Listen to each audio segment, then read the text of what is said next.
रात्री झोपताना त्यांनी बापशा डोंबाऱ्याने सांगितल्याप्रमाणे त्यानेच दिलेला दुधाचा खवा गरम करून मळ्या एरंडाच्या पानावर ठेवून ताचेवर दोन्ही हाताच्या कोपरावर फडक्याने जरा आवळून बांधला व बाजा बैजा झोपी गेले. सकाळी उठल्यावर त्यांनी पायाची व ढोपरावर बांधलेली एरंडाची पाने सोडून त्यातील दुधाचा खवा टाकून दिला व नित्याची कामे उरकून आंघोळ केली. दुधा पिऊन सरावाला लागले. त्यांनी आपल्या सर्व साथीदारांना एक पोरक पाठवून बोलावून घेतले व त्यांना पण त्यांनी टेकडी पाठीने चढण्याचा सराय करण्यास भाग पाडले.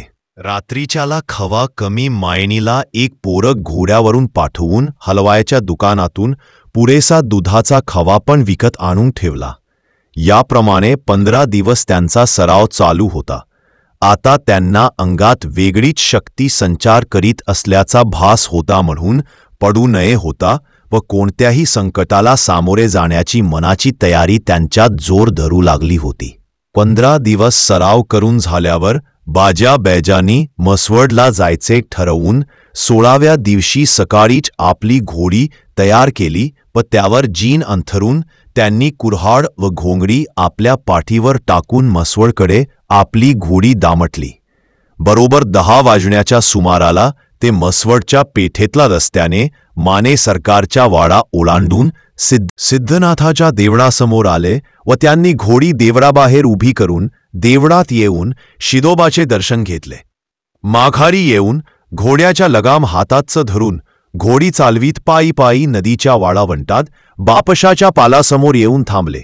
बाजा बैजाची घोडी समोर उभी राहिलेली दिसताच बापशा पालातून ताबडतोब बाहेर आला व त्याने बाजा बैजाला राम राम घातला. लागलीच त्यांना बसायला पालातून 2 बारकी खाटली आणून दिली. या खाटल्यावर बाजा बैजा बसले. बापशाने बाजा बैजाची उभी असलेली घोडी आपल्या घोड्या पलीकडच्या खुंटीला एका डोंबाऱ्याला बांधायला सांगितले. नंतर बापशा त्या दोघांना येऊन म्हणाला, मायबाप, मी आजचाच दिवस हित मुक्कामाला हाय. माझ्या चुलत भावाचा सांगावा आलाय की वडूजाला ताबडतोब निघून या. तवा आजच्या आज समी तुमासने कशी भिंत चढायची ते शिकवा तू. एवढं बोलून बापशाने बाजाच्या ताचा व धोपरण तपासली. ताचेला व हातांच्या धोपरचनी सरपटण्याने पडलेल्या बापशाला समाधान वाटले. नंतर त्यांनी बाजरीच्या भाकरी व हिरव्या बघून मिरच्याच्या ठेच्याचे जेवण करून दुपार होईपर्यंत तिथंच पालावर टाईम काढला व उन्हाची सामसूम झाल्यावर ते माने सरकारच्या वाड्याच्या पाठभिंतीला आले. दुपारी आसपास चिटपा करू नाही असे पाहून बापशाने बाजा बैजाला वाड्याची भिंत पाठीने एकदा चढून दाखविली. बाजा बैजाने नीट ध्यानानं ते पाहिलं व परत संध्याकाळ होईपर्यंत त्याने स्वतः लक्ष ठेवीत बाजा बैजाला पाठीने भिंत चढण्याचा सराव करायला लावून शिकवले.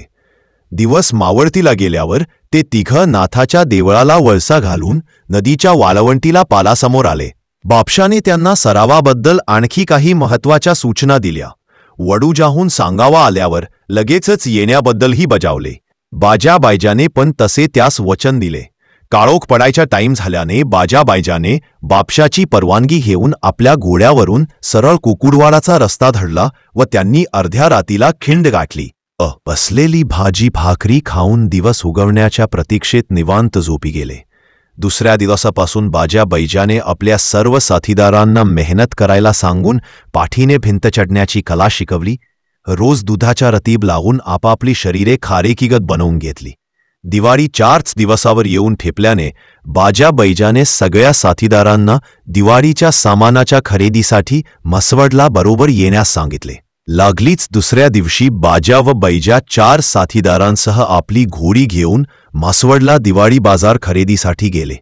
बाजाने आपल्या साथीदारासनी मुद्दाम बापशाने माने सरकारच्या वाड्याची भिंत आपल्याला पाठीने कशी चढायची शिकवले ती दाखवली. साथीदारांनी बाजाने मिळवलेल्या प्रावीण्याबद्दल गर्वाने पाठ थोपटली.